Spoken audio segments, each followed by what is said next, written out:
Daf Yomi Tractate, Bava Batra, page 29b. At the top of the page, with the words Umodi Marzutra, etc. And Marzutra concedes with regard to peddlers. That's how they say it in the Midwest. Regarding. If you're in Detroit, maybe, or Chicago, they go regard. With regard to peddlers who travel through the cities, during which time others might live in their houses, that even though the claimant does not claim that he insists on testimony that there was continuous use day and night over 3 years, we, the court, claim this for him. Since people know that they are traveling salesmen, it is more likely that people lived in their houses without permission and without their knowledge.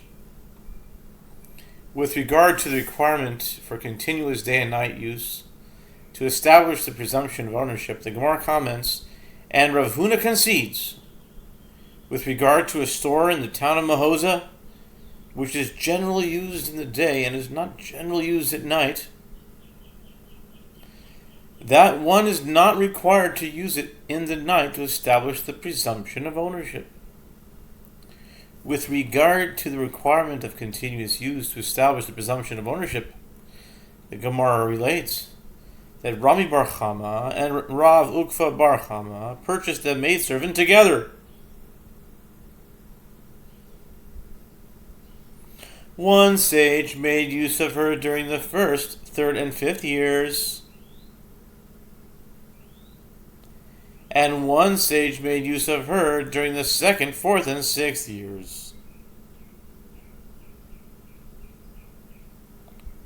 135, 246. Okay, so 6 years? They still did Al-Mavriya back then? News to me. One individual who contested their ownership of the maidservant emerged and claimed that he was the owner. They purchased a maidservant together. Rami Bar Chama and Mar Ukva Zavun Hai Amasa Bahadi Hadadi. I wonder what kind she was. Was she a Jewish maidservant? Was she a Canaanite slave?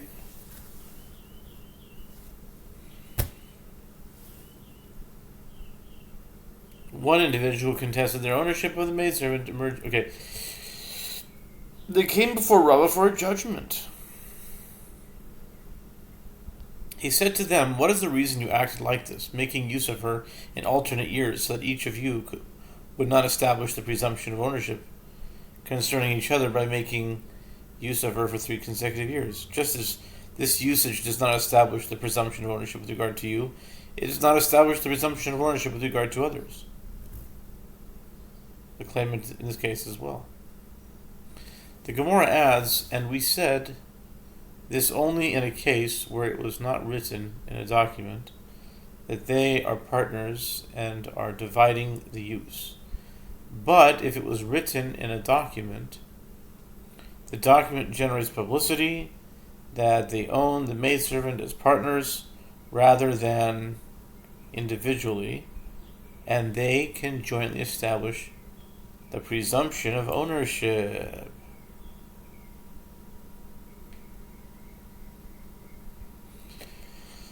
The Gemara continues its discussion of the requirement for a full use of land to establish the presumption of ownership. Rava says, if one worked and profited for 3 years from all the land except for the area required for sowing a quarter cob of seed, a beit rova, which he did not use, he acquires all of the field based on presumptive ownership except for that beit rova. Rav Huna, the son of Rav Yehoshua, says,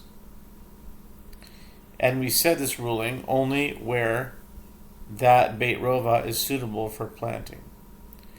But if it is not suitable for planting, he acquires it by means of the acquisition of the rest of the land.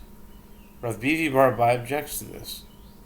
If that is so, how could one acquire an area that is only rock by establishing the presumption of ownership,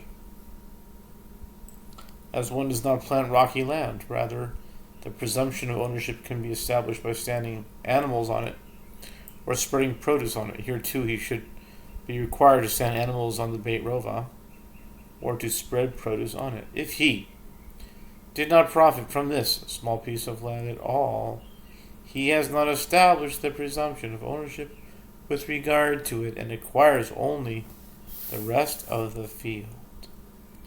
The Gemara relates that there was a certain person. The Gemara relates that there was a certain person who said to another, "What do you want?"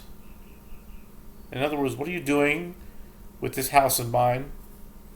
The other said to him, "I purchased it from you, and I worked and profited from it for the years necessary for establishing the presumption of ownership." The claimant said to him, "I was among the distant settlements, and was unaware that you were residing in my house, which is why I did not lodge a protest."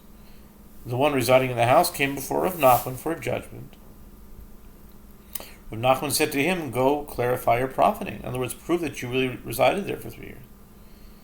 And then the case can be judged." Rava said to Rav Nachman, "Is this the correct judgment? The halacha is that the burden of proof rests upon the claimant. Therefore, the one who is attempting to take the house from the possessor should have to prove that the other did not reside in the house.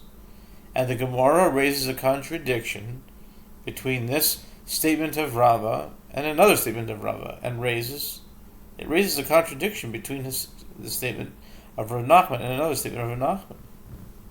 As there was a certain person